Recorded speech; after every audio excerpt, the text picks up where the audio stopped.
চ্যানেলে সবাইকে স্বাগতম। আশা করি সবাই ভালো আছেন।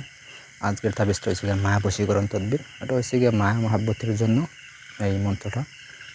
যদি স্বামী স্ত্রীর মাঝে মায়া মহাব্বত কমে যায়, প্রেমিক প্রেমিকার মাঝে যদি মায়া মহাব্বত কমে যায়, ভালোবাসা কমে যায়, তাহলে আপনি তাবিজটি ব্যবহার করতে পারবেন। নিয়ম সব কিছু বলে দিব, কীভাবে কাজ করবেন না করবেন সব বলে দিব। তাই প্রথম থেকে শেষ পর্যন্ত ভিডিওটা দেখবেন, তাহলে বুঝতে সুবিধা হবে। ওইরকম কাজ যদি আমার সাহায্য করে নিতে চান তাহলে যোগাযোগ করবেন নিচে দেওয়া নাম্বারটা হচ্ছে 01709943887। এই নাম্বার ইমো হোয়াটসঅ্যাপ বা সরাসরি যোগাযোগ করতে পারবেন। তো কাজের কথা সে কাজটা নিজেরা কীভাবে করবেন সে বিষয়ে বলি। এই যে মন্ত্র, মায়া বশীকরণ মন্ত্রটা হচ্ছে হাব্বুল দিলাং দিলুং জিলাক জিল জালাক জা জিল জাল অমুক হয় কুল কুল মুহাম্মাদি বিহাম্মক বেকুল। তো অমুকের জায়গা হচ্ছে যে ব্যক্তিকে আপনি এই মায়া মহাব্বতের জন্য আকৃষ্ট করতে চাইবেন বা বশীভূত করতে চাইবেন, তার নামটা বসাই দেবেন। ঠিক আছে?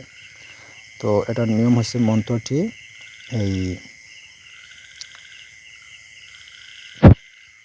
সকালবেলা কারো সাথে কোনো কথা না বলে এবং কিছু খাওয়া দাওয়া না করে, তারপর নদী পার না হয়ে এই মন্ত্রটি মাত্র 3 বার তাকে উদ্দেশ্য করে তার নাম নিয়ে পাঠ করুন, সঙ্গে সঙ্গে ফলাফল পাইবেন। মানে হচ্ছে এই মন্ত্রটা যখন পাঠ করবেন খুব সকালে এবং কারোর সাথে কোনো কথা বলতে পারবেন না, কোনো খাওয়া দাওয়া করতে পারবেন না, তারপর নদী পার হতে পারবেন না, এগুলা করার আগে আপনি মন্ত্রটি যার জন্য আপনি কাজ করবেন তার নামটা নিয়ে আপনি 3 বার পাঠ করবেন তার উদ্দেশ্য করে। তো দেখবেন যে 3 দিনের ভিতরে ফলাফল বশীষ পেয়ে যাইবেন। আর তাছাড়া এটা এর আগে সিদ্ধ করতে হবে। সিদ্ধ করবেন হচ্ছে গিয়ে এই মঙ্গলবার, শুক্রবার এইরকম দিন দেখে গভীর রাতে বসে আপনি সিদ্ধ করবেন। 114 বার জপ করে এটা সিদ্ধ করবেন। সিদ্ধ হয়ে যাওয়ার পর আপনি এই কাজটা যে নিয়ম বলছে সেই নিয়ম অনুযায়ী কাজ করবেন, কাজে ফলাফল অবশ্যই পাইবেন। এরপর যদি কোনো কিছু এখানে বুঝতে অসুবিধা হয় অবশ্যই আমার জানাইবেন, আমি বুঝিয়ে দেওয়ার চেষ্টা করব বা যে কোনো পরামর্শ দিতে পারবো, সমস্যা নেই।